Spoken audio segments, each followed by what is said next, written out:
Hi, I'm Maggie with DIYStyle, and today our project is turning this vintage apron into a valance. By removing the waistband and removing these gathers, we can then create a casing to turn this into a curtain. This project is incredibly easy because most of the hems are already done for you. Also, it's a great size for a small window. This is another style vintage apron, and it has piping trim. In this project, we're also going to show you how to add piping to your valance. The main supplies for this project are one vintage apron. Ours has a pocket, which we'll deal with later, dual duty XP thread, and for the optional changes to this, we have 1/8 yard of fabric to do a new pocket, a contrasting fabric that we're going to use along with our Wrap and Fuse piping by Clover, and then our Totally Stable Stabilizer by Sulky, Sulky bobbin thread, and Sulky rayon embroidery thread so that we can embroider on our pocket. Tips to make this project even easier is to spot clean or hand wash your apron first, and when you iron this, use a press cloth, especially if it's delicate.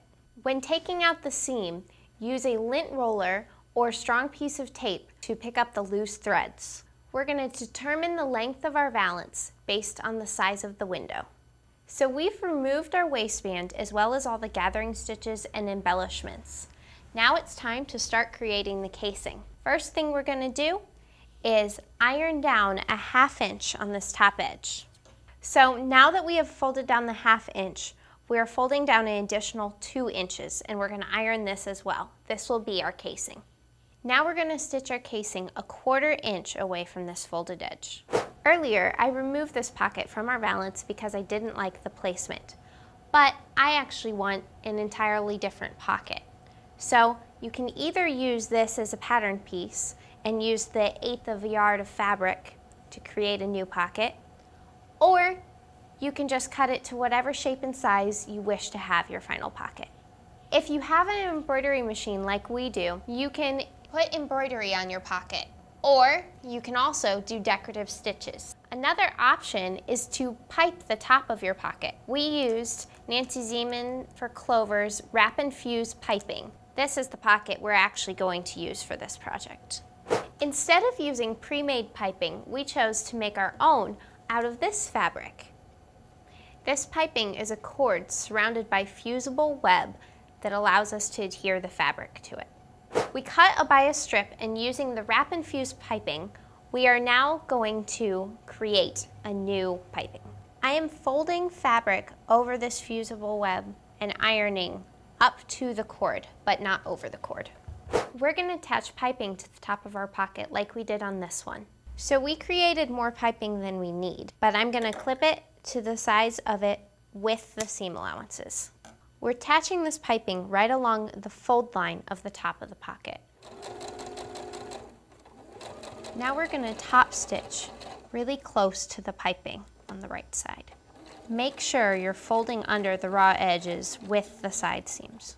Whether doing decorative stitches or an embroidered design on your pocket, Sulky Totally Stable Iron-On Tear-Away Stabilizer is a great asset. You put it behind the fabric and fuse it on, and it helps keep your stitches from puckering.